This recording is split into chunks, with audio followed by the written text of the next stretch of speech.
Hi, it's Dr. Greg Jantz, founder at the Center, a place of hope, and good to share with you today. I want to speak specifically on two words: enmeshment trauma. Enmeshment trauma.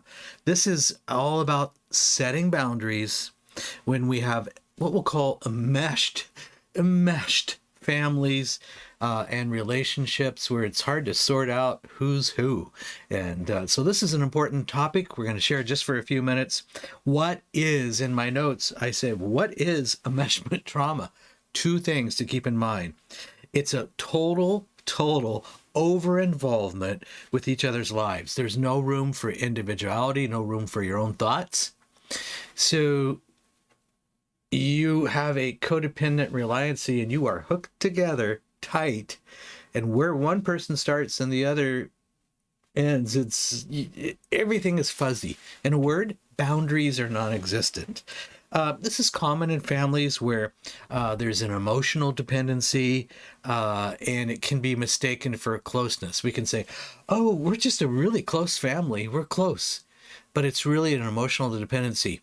And you've got to mirror each other's emotions, and there's again, just think of it. No room for individuality. No room for your own feelings, your own opinions, your own thoughts. Here's some signs of enmeshment. Lack of personal boundaries. You have to say yes to everything, and you are people-pleasing, so that's a lack of personal boundaries. You can also, number two, feel really responsible for each other's feelings. What's that look like? If the other person is upset or a family member is upset, you feel responsible. Your job is to make them feel better, and that never works. All right. Difficulty making any kind of a independent decision. Making a decision about anything. Simple decisions. Even right down to, do you think I wore the right clothes today? These are really important. Simple decisions that are difficult for a person to make. So when we look at enmeshment trauma, from the outside, some of this can appear obvious, but it's not to the person that is in the enmeshment. So breaking through this and breaking through denial and breaking through the enmeshment is tricky at times, because a person just, they just don't see it.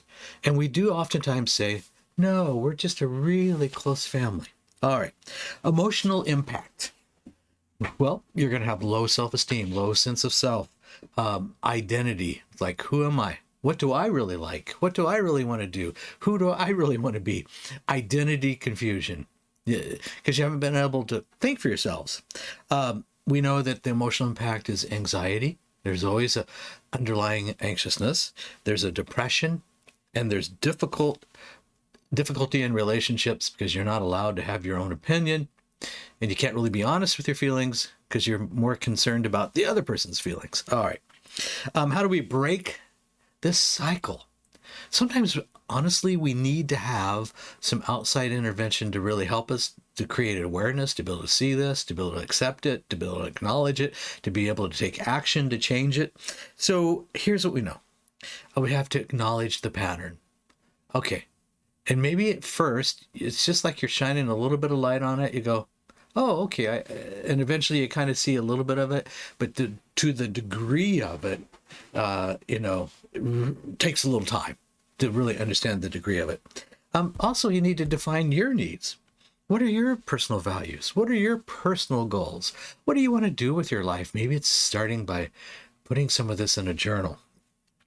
And we need to really work on communicating clearly. Assertive, not aggressive, but again, a communication. And sometimes we have to learn how to say no. Sometimes we have to learn how to say, I'm sorry that it's not going to work out for me at this time. You begin to shape some boundaries about what's okay and what's not. All right. And we have to practice emotional independence. That means I've got to have my plan for my own self-care, everything from sleep, nutrition, my self-care. I need to begin to nurture myself more than over nurturing the other person. And then we need to begin to build some relationships outside of the enmeshed relationship or enmeshed family relationships. We've got to have trust in relationships, hopefully 3, 4 people, that you begin to develop a strong, caring, non-codependent relationship. There's times that we really do need to have professional intervention. And we know that breaking through the enmeshment trauma, and usually it's important to understand it is due to trauma that's happened. Breaking through that is a key. Breaking through that trauma and understanding the effects that it had. That's why professional intervention and programs like what we do here at the Center, A Place of Hope, are so important. One of the things you could do immediately is go to our website, aplaceofhope.com, and look at the tab that says test. There's a test there, confidential test on trauma. Could be a really good place to start. aplaceofhope.com, go to the test tab.